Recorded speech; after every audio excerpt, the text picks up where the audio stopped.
Hello and welcome to this exclusive SANS CISO Network Fireside Chat. I'm Ciaran Martin, Director of the SANS CISO Network. Now then, the cybersecurity workforce. We talk so much about it, but it's rare to have a really high quality discussion about risk management in the cybersecurity workforce, about the trends that we've seen over such a long time as this industry's grown, the strains, the tensions, and the opportunities. And that's what we're going to cover today. And we are so privileged to be joined by one of the real leaders, both intellectually and practically, in cyber workforce risk management for many, many years. So without further ado, let me introduce today's guest. Deidre Diamond is the founder of CyberSN.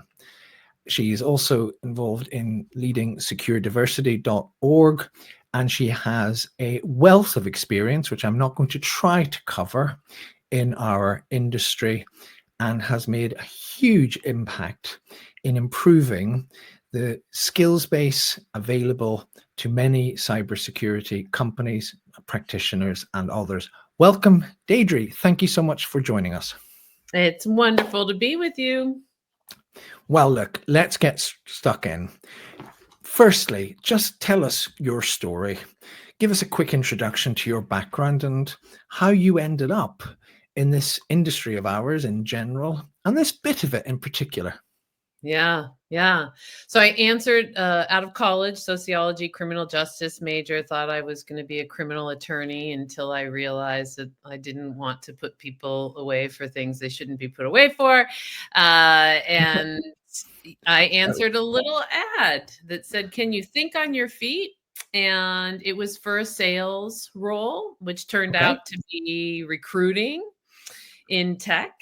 And I was hired by two serial entrepreneurial men that I worked for 21 years. And Rapid7 was one of the firms that I worked at that they owned that brought me into cybersecurity 20 years ago. Well, as well as lots of innocent people not being incarcerated by the path you didn't take, a lot of people are safer as a result of the path that you did take. So tell us a little bit. You talked about working for two leading entrepreneurs. You talked about Rapid7, a really important company in cybersecurity history. What did you pick up in the early days about the nature of this industry? What did you think? Because clearly you studied criminology, you studied different things. You ended up in this way in the tech industry, perhaps unintentionally. What were your early impressions of this whole business? I love that question. Nobody's asked me that before. And it really is interesting in that I fell in love with the cybersecurity community. I did 13 years of building an organization in IT staffing before I went to Rapid7 to build sales. And I built sales, not HR, not recruiting, sales. And I fell in love with the community. They're social servants. What did you like about them? What did you like about them? Social servants. I mean, everybody is truly, they want to protect. You all want to protect. And so did I, which is why I almost became a criminal attorney. It's why sociology was so interesting to me. Deviant behavior was interesting to me as well. But so yeah, it was really the people. They're my friends now. They're the people I like to hang out with. I like to have intellectual conversations. You mentioned earlier the word intellectual conversation. It's hard to find. It is hard to find. What's really interesting, what you're saying about the community and the motivations and people wanting to protect. When I first came into the cybersecurity industry, I noticed I'd never heard the word mission used so often. And initially I was very cynical about it, but it took me some years. But I started to think a lot of people in the industry, as well as needing to earn a living and enjoying what they do, there actually is a sense of mission. Do you get that? Yes, absolutely. I mean, it's one of the things that has propelled me to invest my own money to build technology and solutions, because I do think that the burnout and the lack of funding that cyber teams have is a vulnerability in itself, and really our number one vulnerability. And so, yes, there is a mission to protect our livelihoods in everything energy, everything transportation, supply chain, right? And it's like, and our people are burning out. Well, we're That's the going to. mission for me. That's what the mission is. And because you all are out doing the protecting, somebody's got to protect you. That's brilliant. And we are going to come to detailed issues of burnout, about diversity in the industry. That's going to be a huge part about what we're going to talk about. But just before we get there, you've essentially said you've found this role in the industry where you're protecting the protectors. But what was the path from sales and so forth in a big prosperous cybersecurity company into what you do now? And perhaps tell people who are less familiar than you and I are with CyberSN and so forth, what specifically your area of work and expertise is these days. Yes. Well, after building Rapid7 to 50 million, I went over to... Not bad achievement. Yeah, as the head of sales, it was wow. Fantastic. I ended up becoming CEO of one of the other tech companies that the founders owned, and that was content management. And I just missed my community so much. And so I did what was needed there for the 3 years that they asked me. They retired. Everybody's retiring, and it's time for me to do my own thing. I didn't want to be in content management. And I loved the staffing business before the digital era. We really were strategic partners and loved that. And I loved the cyber community. So I was like, I need to serve the cyber community. I went to Black Hat while I was on sabbatical. I took a sabbatical, went to Black Hat, and everybody's trying to find everybody. I need to hire this person, that, but I'm like, they're over there. Like, that person's over there. And then my brain just goes, you know what? I got to solve this problem for my friends. I had left staffing for 10 years.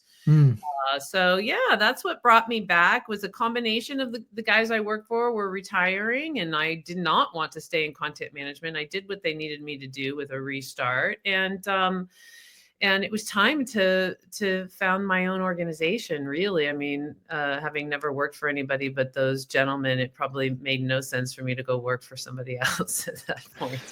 So tell us about that organization. What's its core function? How big is it? How are you getting on? Yeah, well, 11 years ago this September, and I started wanting to serve in recruiting. And having left the digital era for 10 years, I did not understand how bad things had gotten in terms of common language, being able to match an applicant to a job quickly and efficiently. We were doing placements in 5 days. I mean, people today would be like, that's not true. No, it's true. 5 days, did it all over the US for 13 years at an $18,000 ASP. And so when I hit the ground running, I couldn't make matches. I started hiring my people. It wasn't me even doing the work, all of us. And I thought, oh my gosh, this is such a broken, bad system. This resume, job application stuff, it's not working. There's no matching. And so my brain just went into technology to solve this, as well as a common language. And so we're the founders of the cyber job taxonomy. It's been in play now for 9 years, that really supports our ability to do a 5-in-1 match, meaning you see 5 people and you're hiring. And that technology, and just being, the go-to on staffing, particularly for FTEs, really brought me into the world of understanding how much we're at risk and how many people are unhappy, and just the volume numbers of unhappy people looking but working and burnt out. And that just got my brain going, oh my gosh, we have to do more. We have to, I come from retain and development programs. Those guys, it wasn't just me that's got great stories. There's hundreds and thousands now, thanks to the programs that they put in place to train and develop and promote talent. And so I come from that history. That's what we do. And so I thought, I got to help. And so workforce risk management 3 years ago is an arm that I built to solve our burnout and to solve these budget problems that cyber leaders have, to solve the gap issues that people have based on, incorrect or misguided hiring. And so, solving the need of today is wonderful. And we do a lot of staffing, of course, that really more backing this up to say, let's do 3 to 5 year plans. Let's look at how are you going to get to automation and repeatability through a talent structure. Yeah. And that's FTE, contract, like what needs to happen so that you're not losing people, playing catch up, never getting ahead. Like that's what everybody's been really doing. And it's sad. Well, completely. And you've been very restrained in terms of resisting the opportunity for a pure plug of the company that I offered you. But I have thank you for the demonstration you've given me in preparation for this discussion. It's an incredibly powerful set of tools, and the taxonomy will resonate with lots of people. It's been going for a while. So you've had these many years of experience building in sales, Rapid7 up to a multi-million-dollar company. You've survived 11, not just survived, but flourished 11 years of running your own show in the workforce space. I'm going to ask you generally in a minute about the major trends, but let's go straight to one, because you've mentioned the word twice already in passing, which is burnout. What's going on in the industry? How bad a problem is it? And what sort of things should we be thinking about to try and make it better? Yeah. It's what keeps me up at night, people and people's lack of happiness in general. We see that play out in the whole world. There's not enough joy going on, right? No, absolutely. And so that comes into the workforce. That doesn't just stay outside. And so we all know, I mean, the stats for chief information security officers, how long they stay employed at any organization is a significantly low number of months. 18 months at these days. And you and I both know that if they're going on to another position, that's at least, at best, 6 months of job searching of that 18 months, more like a year. So they're really only committed for 8 months before they're like, I got to get the hell out of here, because they're misunderstood and missupported. And so that's been going on since the day I started this company 11 years ago. And so now we're seeing that translate into burnout all the way down, right? Because that's culture. Yeah. That just goes all the way down. And you need joyous, focused people to move needles, to literally make operations happen. You got to show up with the right attitude and commitment. And so it's bad. It's bad. Now we're at a place, instead of security leaders leaving and going to another role, they, as you know, and this trend started about 5 years ago, have become virtual CISOs so that they can, have joy in their life and not have that, have to deal with all of the mistreatment. And that still leaves a gap for the rest of the security folks to get what they need. And then we're also seeing a tremendous amount of either early retirement or just quitting without another job, and I'll figure it out. I've got enough money. I don't care. I don't want to be in this anymore. It's too stressful. So and we got a skills gap. Yeah. So who's going to train them? Well, let's come on to skills in a bit. But look, you are a joyful and joyous person. You're great fun. But let's stay with gloom for a minute. We'll come back to joy. Because what you've been saying, which is entirely accurate and well evidenced, is also pretty gloomy. So what's the root of the gloom? Why is this happening? This should be a thriving industry full of well-remunerated, extremely happy people. Something's going wrong. Why do you think that is? Well, certainly we know we're understaffed and under budgeted to have the staff that we need, which is a combination of economics at any given time in an organization, as well as a very big issue of visualization of our needs. Coming from sales, what is sales other than being a solutions provider? Sure. And the art of persuasion for good, is the key. But our security leaders aren't salespeople. And when I look at how security leaders document what people are doing and how they're being leveraged and why they need what they need for what budgets, it's not going to land for a sale. It's not going to sell. When I saw that stuff, I started looking at that. That's what inspired me as well to do this workforce risk management. I'm like, what? That's what you put in front of the CFOs and CIOs and CEOs to get these budgets that will never work. Yeah.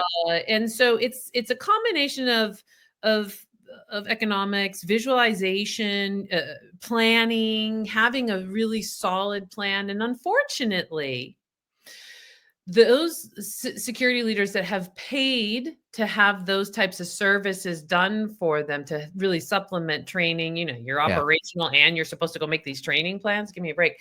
And plans, right?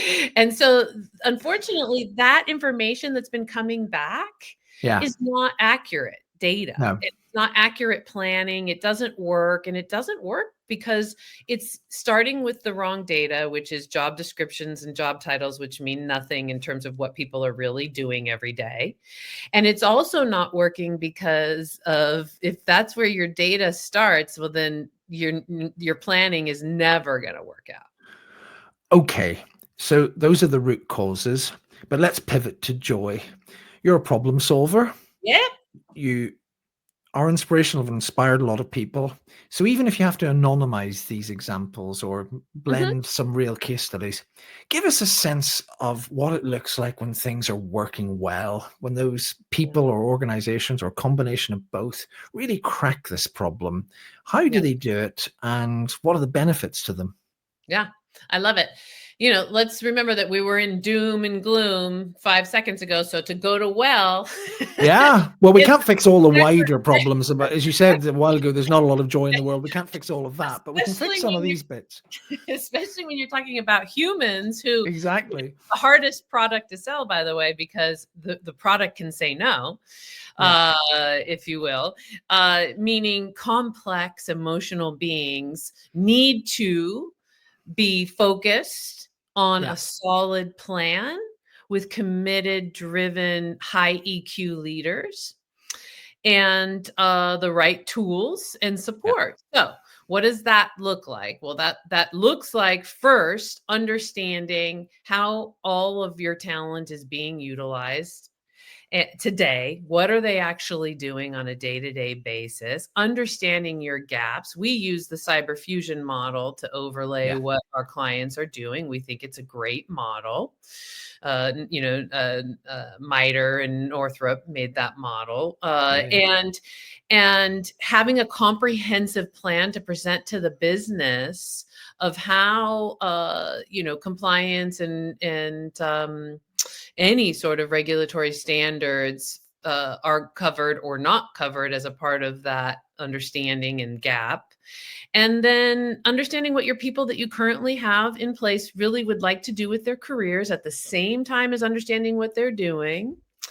And then you make 3 to 5 year plans that really align to your ability to get to automation and repeatability, the company's goals, your security goals. I mean, it's all about that level of planning, and it works. And so, yes, we do have a lot of happy clients who are security leaders that are able to have the views into their workforce that they need to have to make good decisions with their managers. Because every manager, meaning anybody that has a direct report, has to be engaged in this in their team too. And when everybody's got those views and the way to manage that daily, and you can see up, you can see down, you can see sideways, can make decisions, it is possible. Which is why I was saying before, when I saw how we're working in Excel spreadsheets and things, I'm like, oh my gosh. And the data goes old at the snap of our fingers. So we have to work within a system that allows it to stay updated, which is what we do. And so, this is it. That's beyond caring for our people, because that plan is in there, how you're going to train and develop and the people that you have to be cross-functional, of course. Or, hey, maybe you've got people that don't like what they're doing and you don't have anything else for them, and you need to make plans to figure that out. And so it's everything that needs to happen to get the visualization and the data that one needs to make these plans. Now, it's game changing. So Now, this is brilliant stuff, and I'm sure viewers and listeners will be getting a lot of value out of it. The long-term plan informed by good data, the committed high EQ leaders, that percolating throughout the organization, but crucially, with the right tools that you've talked about rather than the Excel spreadsheets and so forth, some of the stuff you do. That's fantastic. Now, there's one issue which I really do want to ask you about. If we'd been having this conversation 2, 3, 4 years ago, we might have had a matter-of-fact discussion about diversity in the industry. We would have said it was good in and of itself, and we weren't very good at it. But of course, it's become this massive sort of cultural and political hot potato, as we say over here. Where do you think we are on diversity in its broadest sense? And you can be as specific or as general as you want. Sure. Is it still important? What's the story? Yeah. I'm liking where we're at today to be with diversity, where we're at with operations. Like, hey, there's a need, but it's the approach isn't working. And that's really what has happened, is that the people that haven't liked the programs and the work that's being done have a platform to speak. And that's good if we're willing to listen, and I am. But there isn't a chance in hell that anybody's going to convince me that there isn't a problem. I personally represent, it's under 1% of women in the United States have founded and funded their own tech company. Now, say that again. Under 1%. It's not even 1%. It's under 1%. Wow. And what did I say? I came from working for two men for 21 years with high EQ, high programmatic systems of training and development. So that means it's so rare for women to get that. Yeah. That we've got a big problem, because my career is typically a man's career. My financials is typically a man's financials. And so nobody's going to convince me otherwise. And the percentages are, they don't get much better if you take out putting in my own founder, yeah. Take out the founder. It doesn't get any better. So we do have a troubled system. Now, let's also recognize that we're playing catch up. Like, women weren't even allowed in the workforce not too long ago. So and how do we raise families and have two parties in the workforce? And we never addressed that. And so what's happened is that the conversations out there, and what I'm really hoping, and certainly what I see with a lot of my clients and the folks that support our Day of Security conference and all those things, is that people want to do right by everybody. And so they're willing to stay in the conversation. And I hope more organizations it's not about it all or nothing. There's a problem. The way that it was being addressed may not be working for everybody. Let's address that. And by addressing that, I want to say that there's a lot of men who haven't gotten correct treatment at work. Sure. Like, hello, look at the retention rates for everybody. It's terrible. So if retention rates are so cruddy that they're under 3 years, then men aren't having got much fun at work. So there's an unhappiness in general, a lack of joy. And when there's a lack of joy, people tend to kind of hoard or kind of go inward, right? So we have to create equal opportunity for everybody. It doesn't leave out anybody in that state.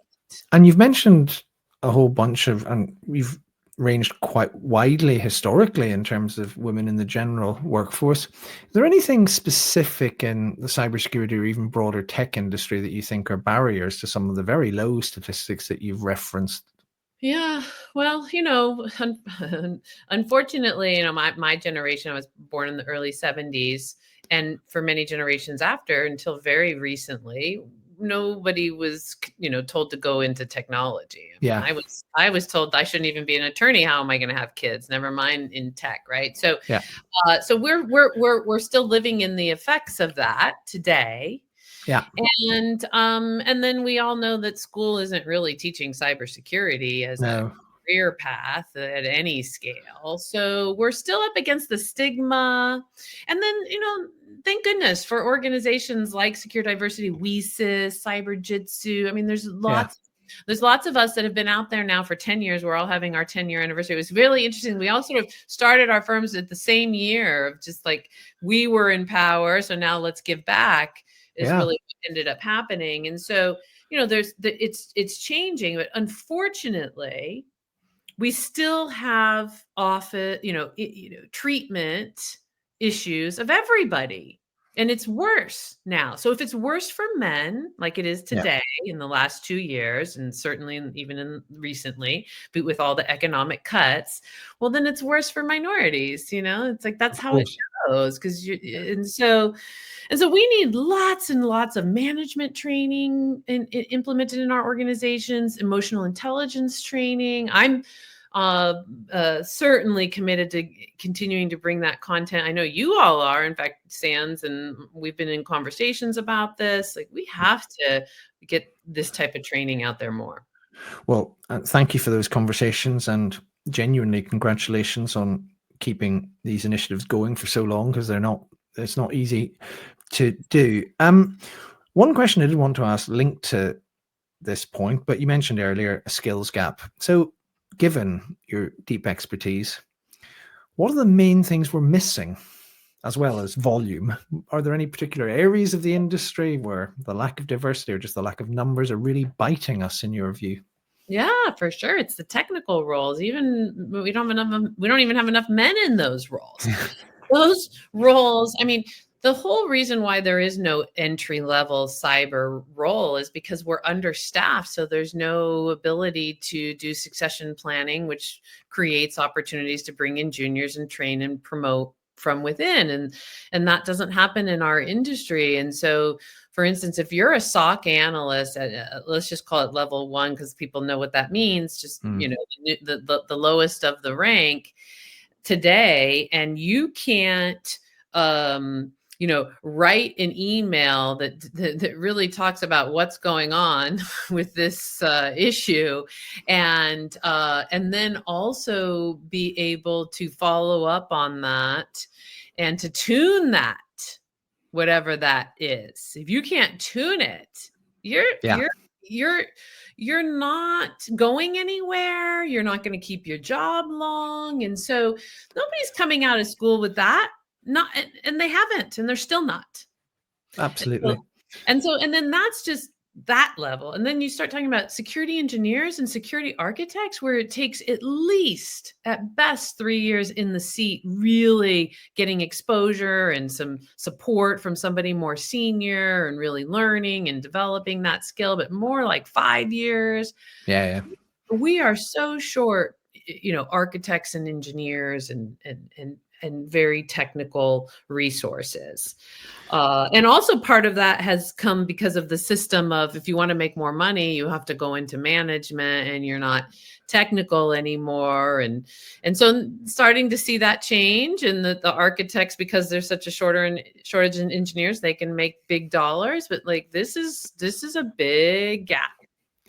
That's a brilliant diagnosis of some of the absurdities of our system, which I think is very helpful, because it shows that some of them are fixable. Now, I'm conscious I could talk to you all day, but the producers of this Fireside Chat are going to get very annoyed with me. I hope you're not, but I'm really enjoying this conversation. So I promise you that I will bring this to a close with 3 quick questions. So the answer may not be quick, because it's a very open-ended question. Is there anything, given all you know about this subject, you think, God, I wish that guy had asked me that. He doesn't know what he's talking about. Is there anything you really want to get across here about this issue of cyber workforce and risk management that just I've not asked you the right questions for? Gosh, I think you've asked the right question, and the piece that we have to get across to everybody is that we can't just play to what we were doing in the past. Yeah. It doesn't work. We have to change how we're thinking and approaching people resources, and your contractors are people resources, your SOW are people resources, your managed service providers are people resources, and your, of course, your FTEs. And we have to look at this differently and not just be this kind of what we're doing because we did it in the past this way. Brilliant answer. And it links nicely, even though, as is very clear to viewers and listeners, this is not scripted. It leads very nicely to my next question. Is I'm going to hand you a virtual magic wand, and you're allowed one wish to change something in this space. What's the top thing you'd like to see change for the better? I love you. I love this. I'd like a real focus on management accountability through training and development. Right. We do no, in this industry, there is no training for how to manage people, the skill sets needed to manage people. When I got into management, I was in daily training for 3 months and weekly training for 3 years. Wow. So I don't understand how we could be thinking anything other than putting that type of investment in, because those people are, whether or not things are going to happen or not, is that those people running the trains, as we called it. Complete. Well, I think, again, great answer, because it's very common in our industry to complain about the people we don't have. Perhaps we might spend some of that energy and effort looking at developing the people that we do. Yes. And finally, this is a CISO network, so cybersecurity leaders. We want to give them, if they've given up their time voluntarily to watch and listen to us, let's give them something to take away. So both as human beings with lives and worries and hopes and aspirations in this industry, but also as leaders, what's your advice to them on how to survive and flourish in this industry? I love that question too. Holy moly. Work a calendar.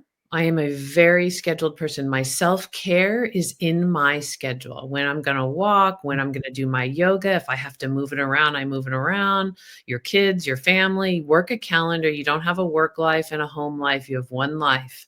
And work in all the things you need for self-care, and then be highly, highly accountable to measurable agreements with your boss and the people that work for you. Everything should be a measurable agreement.